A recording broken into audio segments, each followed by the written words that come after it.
So today we're diving into a really powerful short story called The Sustenance of Love.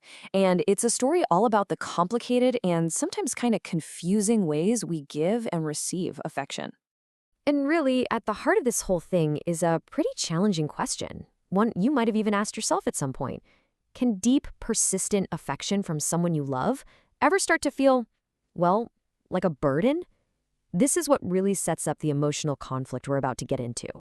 Okay, first, let's set the scene. We're going to meet our main characters and start to understand the dynamic of their world, which you could honestly describe as the weight of love.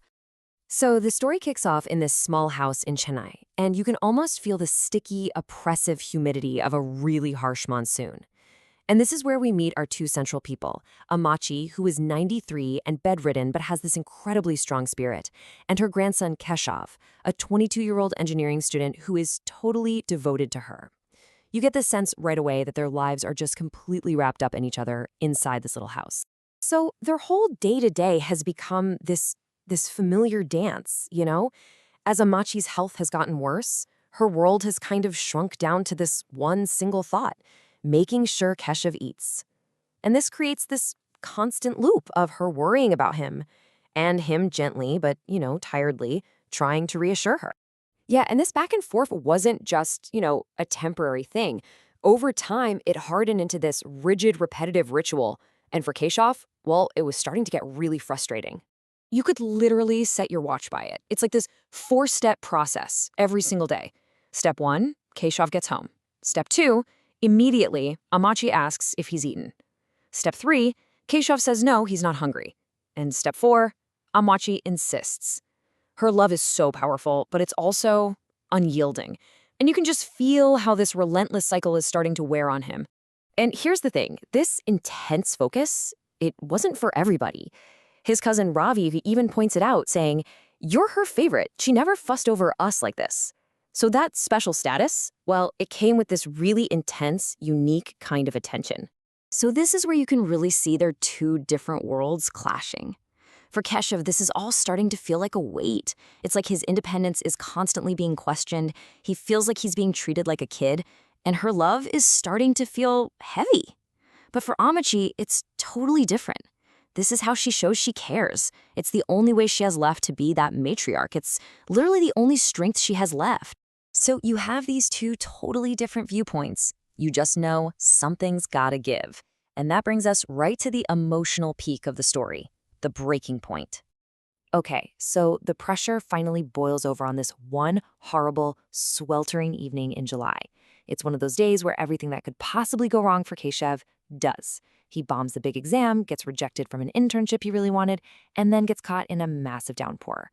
So he just walks in the door, soaked to the bone, totally defeated, and all he wants in the world is to be left alone. And of course, what's the very first thing he hears? Ammachi's question, "Have you eaten?" And that's it. He just snaps. All the frustration from his awful day, plus months of the same routine, it just all comes pouring out. This is the moment everything changes. And after he says it, silence. Just nothing. It's this heavy, deafening silence, just thick with hurt and shock. That beautiful bond they had, you can feel it just crack. But in that awful silence, something is about to change. We're finally going to understand what's really been driving Ammachi, this unspoken, incredible logic behind her love. And then she tells him the heartbreaking truth. In this tiny voice, she explains it all. She knows she's dying, and she knows that when she dies, their custom means no fires will be lit in the house for days, no cooking. So all this nagging, it was never about whether he was hungry right now. It was this incredible act of love, thinking way ahead, trying to protect him from a hunger she wouldn't be around to fix. Wow. I mean, this just changes everything for Keshav. His frustration, his pride, it all just crumbles. And in that one instant, he finally sees himself the way she sees him. Not as a grown man she's nagging, but as this beloved child she's trying to protect, even after she's gone. And then Ammachi gives them this piece of wisdom that just perfectly sums up the whole story. She tells him that love, it doesn't always show up in the ways we expect. Sometimes it looks like worry. Sometimes it even feels like too much. But it's always, always love. And that realization, man, that becomes the final lesson. It's something that's going to stick with Keshav forever. And what happens next unfolds exactly like Ammachi knew it would. 6 weeks later, she passes away peacefully. And just like tradition says, for 3 days there's no cooking in the house. But here's the thing. Keshav isn't hungry. He is literally being sustained by her love. And that lesson just hits home for good. Love has its own kind of wisdom, its own urgent timeline. So what's the ultimate takeaway here? Well, maybe it's that we need a new way of thinking about how love is expressed. It's not always about the big, grand gestures, right? Sometimes love is hidden. It's disguised as nagging concern or constant worry. Or, yeah, as an old woman just insisting you have one more bite to eat. And that really brings us to the final question I want to leave you with. This story really pushes us to look at our own lives and ask ourselves, whose love in your life might you be misunderstanding?